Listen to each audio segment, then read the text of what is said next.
calling it England's Amityville. There is a family that desperately needs our help. After everything we've seen, there isn't much that rattles either of us anymore. But this one still haunts me.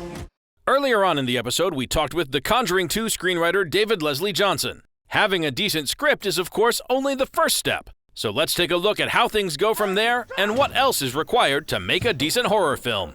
The Conjuring 2 is directed by James Wan, who's known for bringing us classic scarefests like Saw, Insidious 1 and 2, and the first Conjuring. When I work on the script with my writers and design the flow of it, I think, I feel like there's a rhythm, and it's just a rhythm that I think that you have to kind of understand. And it's a rhythm that is not just about the horror genre, like if you make an action film, it has its own rhythm. If you make a comedy, it has its own rhythm as well.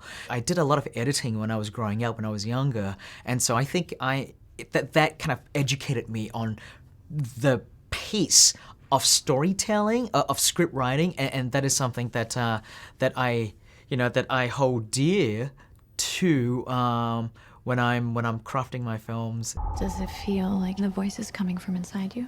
More like it's coming from behind me. Like I'm being used. Janet, are you all right? Stop calling me Janet. It's understanding when to sort of like get your audience all tensed up, but it's also knowing when to let your audience take a breather and just calm down a little bit before you bring in the next thing. But she's such a good girl. What's there wrong with her? An oppressing spirit will try to force you to commit the ultimate sin.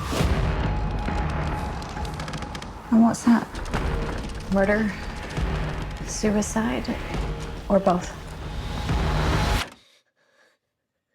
In the first movie, paranormal investigators Ed and Lorraine Warren helped out a haunted family. For the sequel, they're back as another household gets terrorized. The role of Ed Warren is again played by Patrick Wilson, and even though it's his second time, acting in a horror film is still a challenge. Look, sometimes you're just going to feel really stupid, and that's okay. If you're not afraid to fail, then you shouldn't be in the business.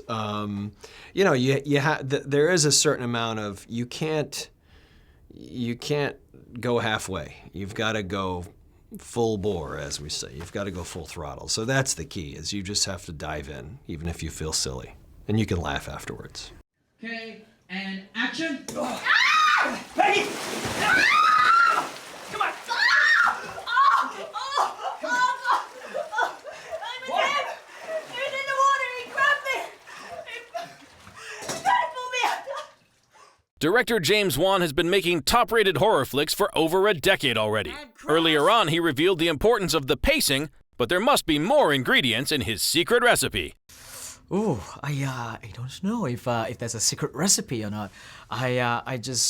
For me, it's all about telling the stories I want to tell, and finding something different and new to say with the following films, because I have done a few horror films, and so with each one I make, I need it to be a bit different to the last one, and so even within the world of Conjuring, I need Conjuring 2 to feel different to Conjuring 1. Well, it's up to audiences to decide that, as The Conjuring 2 has just been released in cinemas. You are going to die.